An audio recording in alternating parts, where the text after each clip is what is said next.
नमस्कार, देशोन्नती संपादकीयमध्ये मी ऐश्वर्या शिंदे आपलं स्वागत करते। भारताच्या डी गुकेशने चीनच्या डिंग लिरेन विरुद्ध बुद्धिबळ जगज्जेते पदाच्या लढतीत अखेरच्या डावात थरारक विजय मिळवत जगज्जेतेपद खेचून आणले। बुद्धिबळाच्या पारंपरिक पद्धतीत विश्वविजेता ठरणारा गुकेश हा दुसरा भारतीय आहे। यापूर्वी विश्वनाथन आनंदने 5 वेळा जगज्जेतेपद पटकावले होते। चीनच्या डिंग लिरेनने गतवर्षी रशियाच्या नेपोन्मियाशीला पराभूत करून विश्वविजेतेपद पटकावले होते, परंतु नंतरच्या काळात मात्र त्याची कामगिरी फारशी चांगली झाली नव्हती।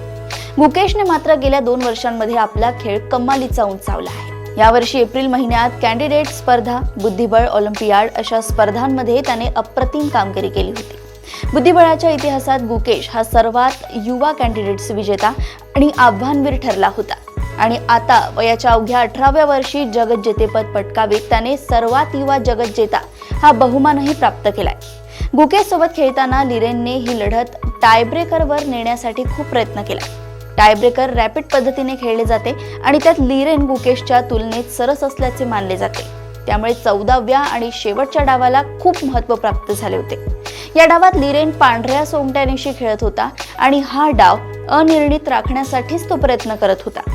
तसे झाले असते तर लढत टायब्रेकरवर गेली असती, परंतु लिरेनने एक घोडचूक केली आणि त्याचा फायदा उचलत गुकेशने निर्णायक विजय प्राप्त केला। गुकेशला विश्वविजेता म्हणून घडवण्यात विश्वनाथन आनंदाचा मोठा हातभार आहे।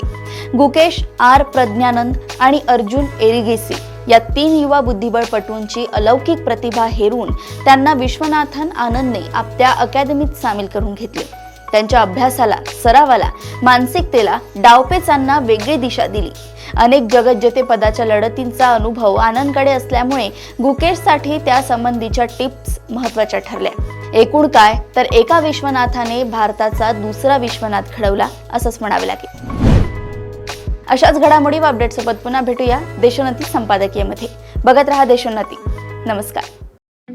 ठळक घडामोडींसाठी देशोन्नती न्यूज चॅनलला सबस्क्राइब करा आणि बेल आयकॉन प्रेस करा।